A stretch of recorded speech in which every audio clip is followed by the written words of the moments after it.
हटाने का काम लगातार जारी है। ऐसे में बड़ा सवाल ये है कि तमाम मीटिंगों के बावजूद भी अगर इस तरह की परिस्थितियां पैदा होती है तो उसका जिम्मेदार आखिर कौन होगा। पुलिस और एमसीडी की टीम पर पत्थरबाजी जरूर की है और हालांकि पुलिस प्रशासन इस पूरे मामले पर मुस्तैद सख्त है। तो राजधानी दिल्ली के रामलीला मैदान के पास तुर्कमान गेट और फैज इलाही मस्जिद क्षेत्र में एमसीडी के बड़े अतिक्रमण विरोधी अभियान के बाद पूरे इलाके में भारी सुरक्षा बलों को तैनात किया गया। दिल्ली हाईकोर्ट के निर्देशों पर हुई कार्रवाई के बाद किसी भी अप्रिय स्थिति से निपटने के लिए दिल्ली पुलिस ने चप्पे चप्पे पर बैरिकेडिंग की और निगरानी बढ़ा दी है।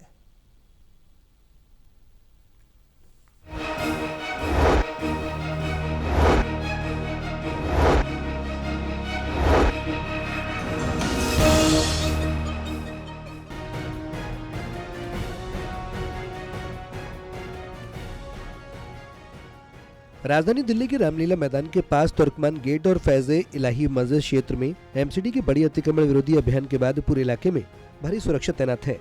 तुर्कमान गेट, रामलीला मैदान और आसपास के इलाकों में जगह जगह बैरिकेड्स लगाए गए हैं। बाहर से आने वाले लोगों को पहचान और पूछताछ के बाद ही इलाके में प्रवेश दिया जा रहा है। हर गली, हर चौराहे और हर प्रवेश मार्ग पर पुलिस बल के साथ अर्धसैनिक बल RAF की तैनाती है और ड्रोन के जरिए पूरे इलाके की निगरानी की जा रही है। Then फिर then MCD told कि we'll go with at the demolition।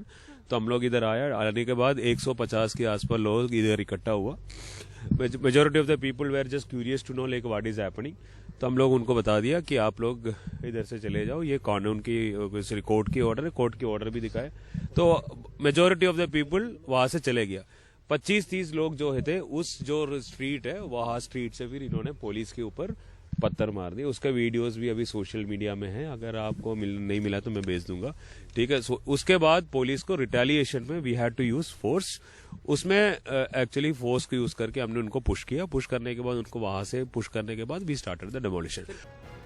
अतिक्रमण हटाने की कार्रवाई के दौरान आधी रात के बाद हालात उस समय तनावपूर्ण हो गए जब कुछ शरारती तत्वों ने पुलिस और एमसीडी कर्मियों पर पथराव शुरू कर दिया। हालात काबू में करने के लिए पुलिस को हल्का बल प्रयोग करना पड़ा और आंसू गैस की गोले भी छोड़े गए। इस झड़प में कुछ पुलिसकर्मी घायल हुए, लेकिन अतिरिक्त बल की तैनाती के बाद स्थिति को नियंत्रण में ले लिया गया। पथराव के मामले में FIR दर्ज की गई है और 5 लोगों को हिरासत में लिया गया है। इस प्रोसेस में जब पत्थर फेंका, उस पत्थर फेंकने के प्रोसेस में 5 पुलिसकर्मी इंजर्ड है और इनको हॉस्पिटल में लेके गया and their injuries are minor in nature. It's a democratic country, it's a democratic country, everybody is free to express their own views. We have registered an FIR, 5 लोगों को हमने डिटेन किया है। वहीं इलाके का माहौल पूरी तरह शांत नजर आया। आम दिनों में जहां भारी भीड़ और सड़क किनारे दुकानें दिखती हैं, वहीं पूरा इलाका सन्नाटे में रहा। लोग घरों में ही नजर आए, जबकि नौकरी पेशा और जरूरी सेवाओं से जुड़े लोग पहचान के बाद सामान्य रूप से आवाजाही करते दिखे। वहीं जगह जगह अवैध निर्माण गिराया गया। वहीं एमसीडी की टीमें JCB और डंपरों के जरिए मलबा हटाने में जुटी हैं। पुलिस बल की मौजूदगी में पूरे काम को सुरक्षित पूर्ण तरीके से किया गया। दिल्ली से विशाल सिंह, टोटल TV।